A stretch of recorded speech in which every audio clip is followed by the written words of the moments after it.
Olá, alfabetizadora! Olá, alfabetizador! Seja muito bem-vindo! Eu sou Emanuele Silva, alfabetizadora, e eu ensino professores a alfabetizar qualquer criança. Então, se você é alfabetizadora, vamos embora que esse vídeo foi feito especialmente para você que está em sala de aula.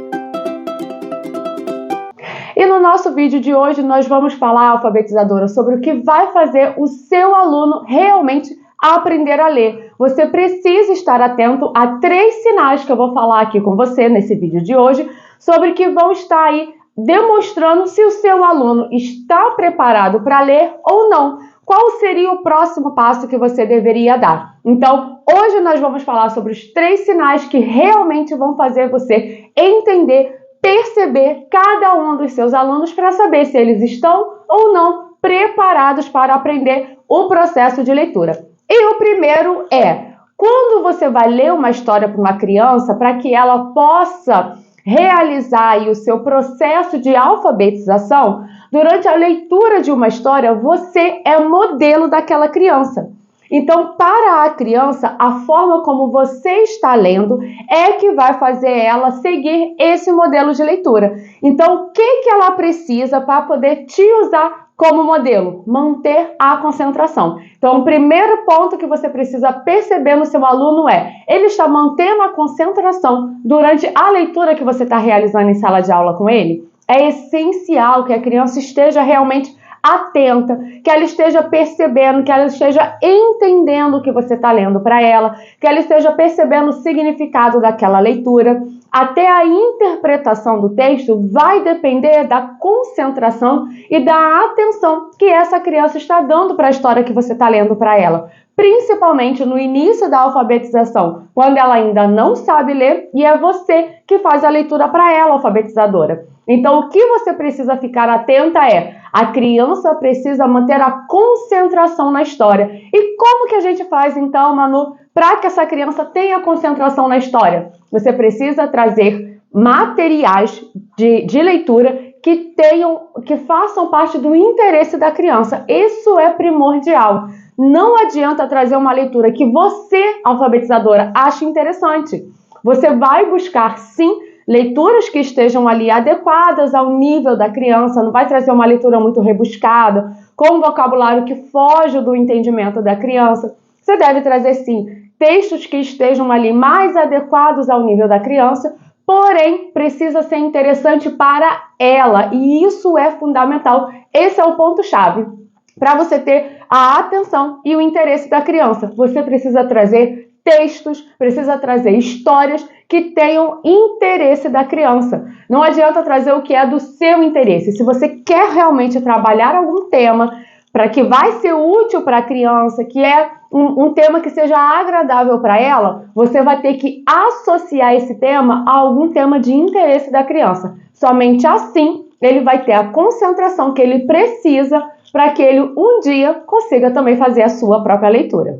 Segundo ponto, essa criança relaciona a leitura com fatos da vida dela. Por que isso é importante, Manu? Por que a criança tem que fazer essa relação? Porque é isso que vai trazer significado. Se a leitura não trouxer um significado para a criança, isso não vai entrar, esse aprendizado não vai ser consolidado. Então, para além de trazer também um texto interessante, nós precisamos também fazer com que ela consiga relacionar, consiga entender a relação desse texto com a vida cotidiana dela. E aí, se você está realizando uma leitura com seu aluno e essa criança traz fatos que não tenham a ver com aquela leitura, isso significa que essa criança não está prestando atenção. Então, você precisa entender que, por exemplo, o primeiro ponto está relacionado com o segundo. Essa criança, ela precisa trazer relações. É pela associação do novo aprendizado com o aprendizado anterior que a criança vai realmente desenvolver o entendimento daquele conteúdo que você está dando. E atenção, isso é muito importante. Presta atenção aqui em mim agora. Muitas das vezes a gente acha que a criança está trazendo um fato que não tem a ver com a história, mas tem. Então, quando a criança vier trazer um conteúdo, alguma fala em relação à história, que você ache que isso não tem a ver com a história, você precisa realizar a pergunta mágica. para a criança. Por que você lembrou disso? Claro que ele não vai saber, se você perguntar, e o que isso tem relação com a história, a criança pode não entender. Mas você pode falar, ó, a tia estava lendo essa história, por que você lembrou desse fato? E aí você vai perceber se isso tem relação ou não. Se não tiver relação, isso significa que a criança não estava concentrada no que você estava lendo, ou seja, a leitura não era interessante, então ela nem estava te tirando como modelo.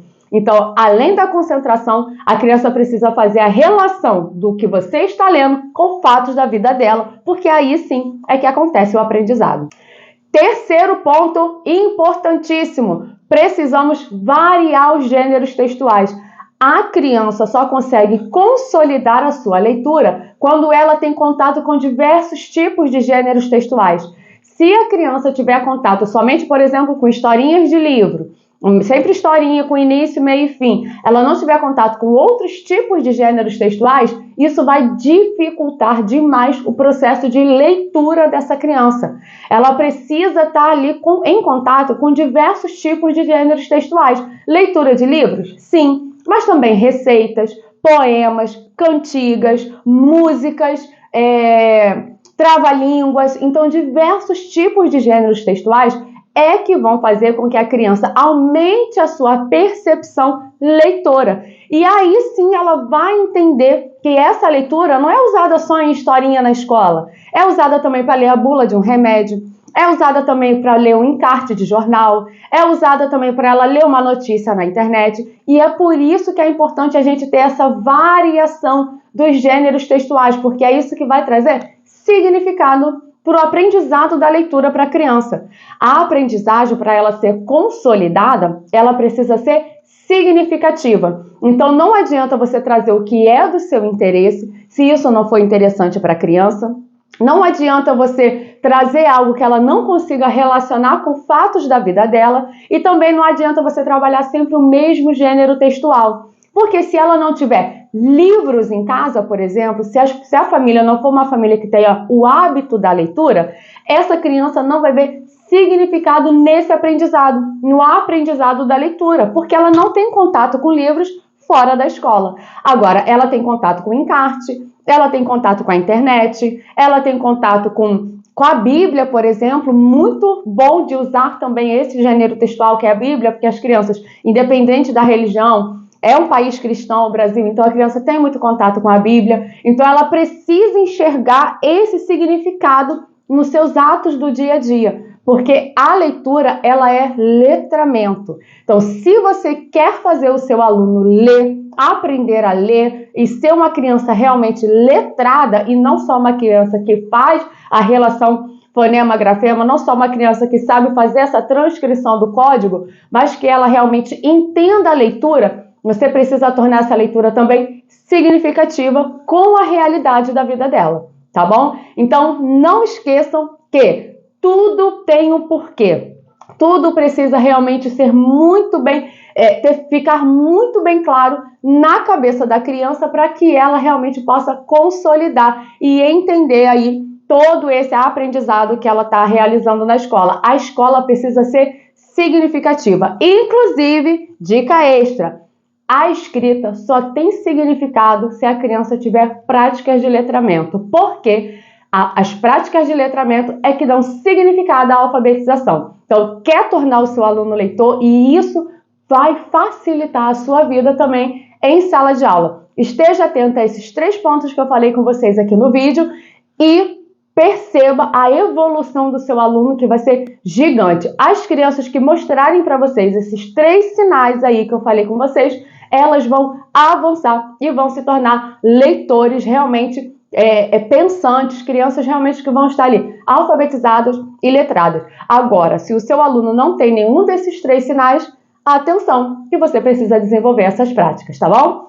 Muito obrigada pela atenção de vocês. Agora, muito mais importante, se inscreva no canal e ative o sininho para você receber as notificações, para que toda vez que eu subir um vídeo, você seja avisado aí e não ficar de fora de todos esses conteúdos maravilhosos de alfabetização que eu trago aqui para vocês, tá bom? Então, se inscreva no canal, curta, compartilhe esse vídeo aí com o máximo de alfabetizadoras que você conhece, para que todas possam ter sucesso aí dentro do processo de alfabetização e chega desse estresse que é para alfabetizar as crianças hoje em dia. Isso tudo, esse estresse que acontece é falta de método, então a gente precisa entender um processo que o sucesso é garantido, tá bom? Se inscrevam, curta, compartilha e eu te espero no próximo vídeo. Tchau, tchau!